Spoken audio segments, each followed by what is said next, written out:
ہارون صاحب، سب سے پہلے تو اپڈیٹ کریں گے حالیہ صورتحال انٹرنیشنل لیول پر جو ہم دیکھ رہے ہیں، پاکستان کی سچویشن ہو اور کشمیر کے اوپر مہاتیر محمد صاحب کا اپنا سٹانس ہو۔ دیکھیے، ایک تو یہ میں عرض کرنا چاہتا ہوں، ابھی مجھے کراچی پورٹ سے فون آیا ہے کسی کے ذریعے کہ کراچی پورٹ کو بھی ویسے ہی خطرہ لاحق ہے جیسے لیبنان کی بیروت کی پورٹ کو ہوا۔ اب یہ اس کو کنفرم کرنے کا وقت نہیں ہے، لیکن یہ کہ کسی ذمہ دار افسر نے کیا ہے، ہو سکتا ہے اندیشہ ہی ہو، لیکن میرا خیال ہے کہ حکومت پاکستان کو فوراً اس کا جائزہ لینا چاہیے اور یہ اعلان کرنا چاہیے، اس کو ایکٹ آف وار سمجھا جائے گا۔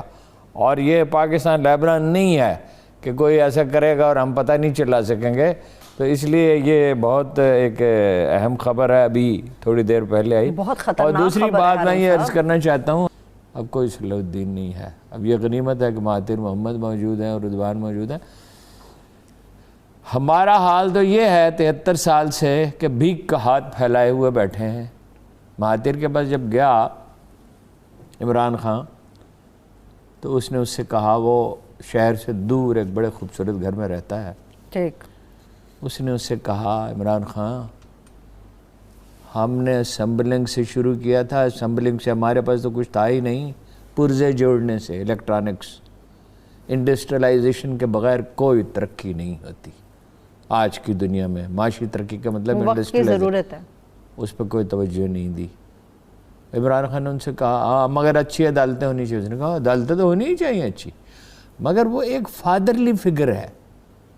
دیکھیے مثلا اس نے ایک دن وہ جا رہا تھا، اس نے کپڑا لٹکتے ہوئے دیکھا بالکنی پہ، اس نے کہا بالکنی پہ کپڑے نہیں لٹکنے چاہیے، کوئی مناسب بندوبست کرو۔ جو خاص طور پہ یہ خواتین کے ملبوسات ہیں، اس کی نمائش اس طرح، یہ بیڈ ٹیسٹ ہے۔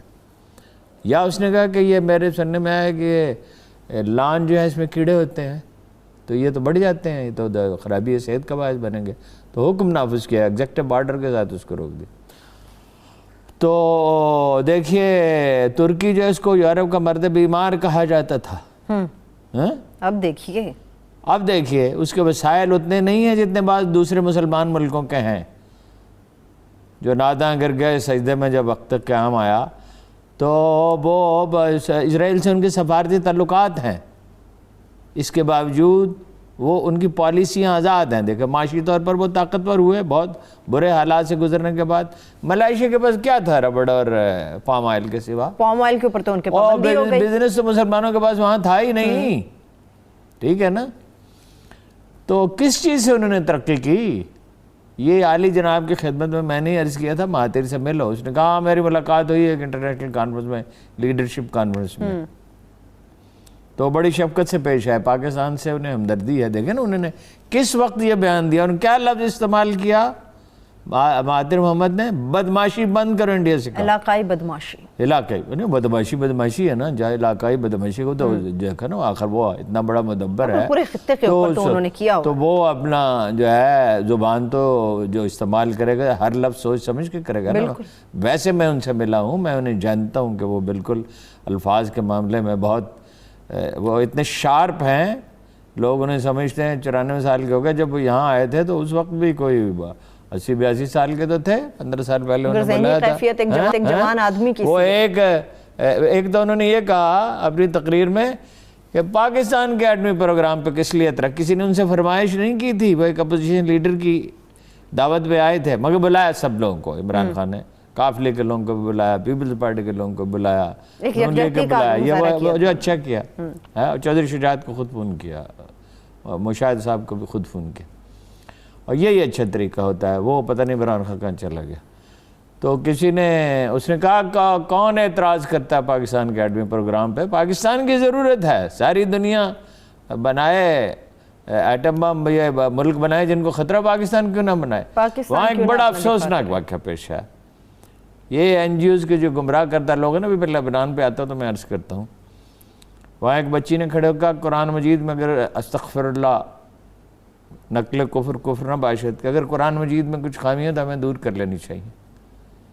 اس پہ مہاتیر محمد نے صرف ایک جملہ کہا، خامیاں ہم میں ہیں، قرآن مجید میں نہیں ہے، ہمیں اپنے آپ کو بدل لینا چاہیے، یہ کہا اور آگے چل پڑے۔ مگر اتنی فرم وہ بات کرتے ہیں کہ جس کی کوئی حد نہیں ہے۔ دیکھیے لیبنان کا جو مسئلہ ہے نا، ہم یہ سمجھ رہے تھے کہ اتفاقی واقعہ ہے، وہ ایک روسی ہے، قبر سے اس نے جہاز خریدا تھا، تنخواہیں بر وقت ملتی نہیں تھی، سٹاف چلا گیا، لیکن بڑے عرصے سے وہ وہاں پر اچھا وہ پھر وہ اپنا موزمبیق اسے جانا تھا اور ان سے کہا گیا کہ بیروت سے کوئی لوہا اس میں لا دیں. یہ ساری کہانی بہت پراسرار ہے. اور جب وہ لوہا لادا گیا، نیا سٹاف چلا گیا ہڑتال پہ، نیا سٹاف رکھا گیا، لوہا لادا گیا تو جہاز آگے نہیں بڑھ رہا تھا. انہوں نے کہا آپ نے تو فیس ہی ادا نہیں کی، پہلے بھی ایک بار کی. اور بتیرے اس کو میسج کیے روسی کو، اس نے کوئی جواب ہی نہیں دیا. وہ سارا امونیم نائٹریٹ اٹھا کے رکھ لیا اور جہاز وہ سنک کر گیا. اس کا انٹرویو ہو گیا، جب وہ چلا تو وہ شکستہ حالت میں تھا. یہ روسی سرمایہ کار جو ہے نا عجیب ہے. یہ چینی کمپنی بھی بات بڑی عجیب ہے، وہ پھر کبھی اس پہ بات کریں گے.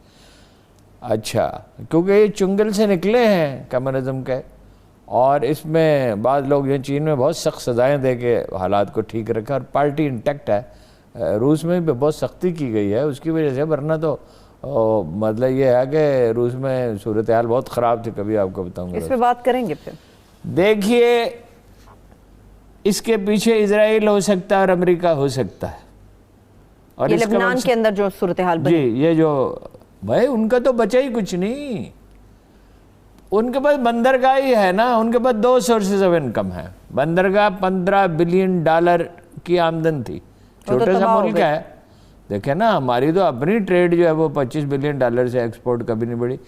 اور جو لیبنانی ہیں جو دوسرے عرب ملکوں میں یا یورپ میں کام کرتے ہیں، صاحب کی طرف کتنا بڑا اہم یہ قدم ہے جو اٹھایا، شجرکاری مہم کا آغاز کیا انہوں نے، اور یہ بالکل واضح ہے کہ 35 لاکھ پودے ایک دن میں لگا دیے گئے ہیں.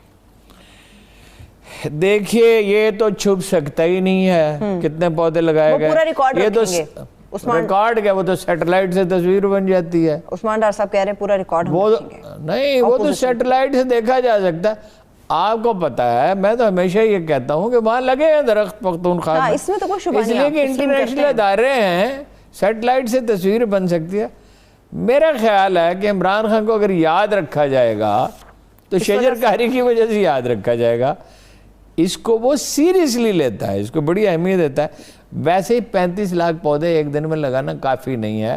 اور ٹائیگر فورس 5 سال ہے، 5 سال. آج ٹائیگر فورس 3 سال ہے، 5 سال نہیں. انہوں نے کہا کہ 5 سال کے لیے ہدف ہمارا 10 ارب. ٹھیک ہے، تو وہ کوئی 80-85 لاکھ لگائیں گے تو 3 سال میں 10 ارب ہو سکتے ہیں.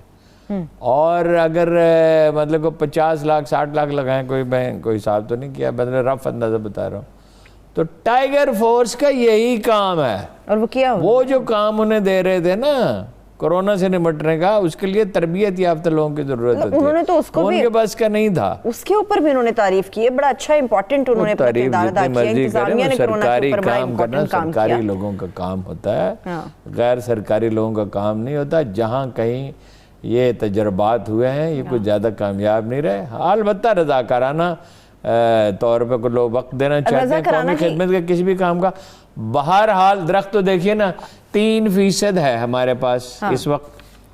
یہ میاں والی میں بڑا جنگل تھا، تباہ ہو گیا. چھانگا مانگا کا جنگل وہ نہیں رہا. آپ کے علم ہے کہ پوٹھوہار پورا ہی جنگل تھا، کبھی سرگودا پورا ہی جنگل تھا. میں نے ویسے معذرت کے ساتھ کبھی نہیں سنا پوٹھوہار کبھی پورا جنگل تھا. یہ سلیپر اس کے بنے.